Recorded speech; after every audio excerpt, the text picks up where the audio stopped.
My name is Thafford Charles Jr. I'm 20. Flint Northwestern High School, history. Because I love the fact of just knowing that this actually happened years ago in a certain location. I always love history. My favorite historical moment was the Hitler era because of what people felt at that time when he was trying to take over the whole world. So I learned about that maybe ninth grade, and I did a lot of research into it, so.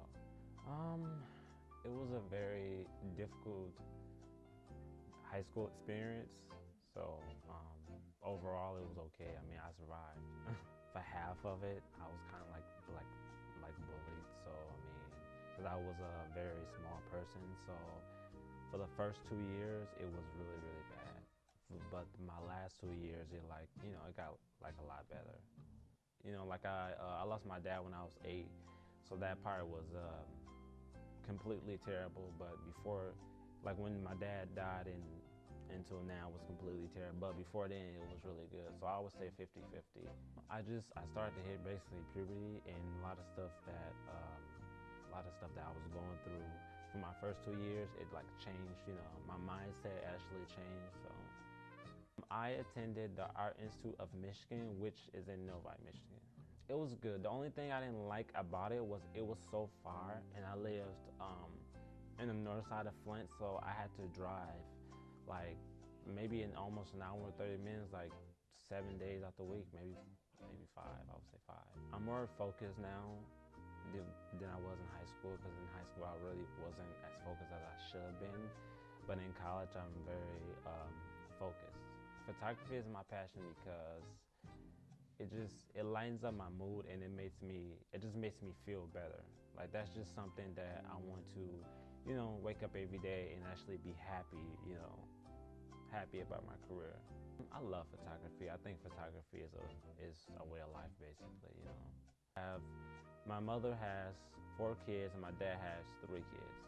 So it's kind of like separate, I don't have no full siblings. I only have half siblings. Out of my mother's kids and my dad's, I am the youngest. April 9th, 2006, on the north side of Flint, I was 8. Everyone laid down went to sleep, before when everyone was asleep, he got up to leave, and I just instantly woke up, and I told him I loved him, and he told me he loved me too, and he walked out the door. I didn't know that was my last time, to see him again. Maybe about an hour or 2 after my family woken up, after my mom woken up, we discovered that he has been killed, like maybe 2 streets away, because it was at my grandfather's house. He was killed actually by my grandfather's neighbor.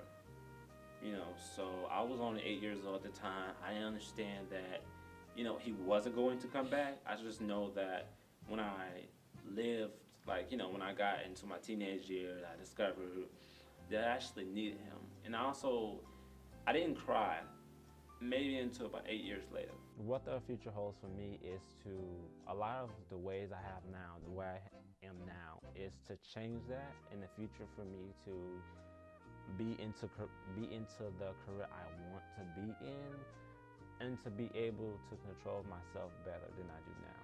I want other people to know about me. At the end of the day, I have a heart of gold. I would do anything for people. I don't like to see people down.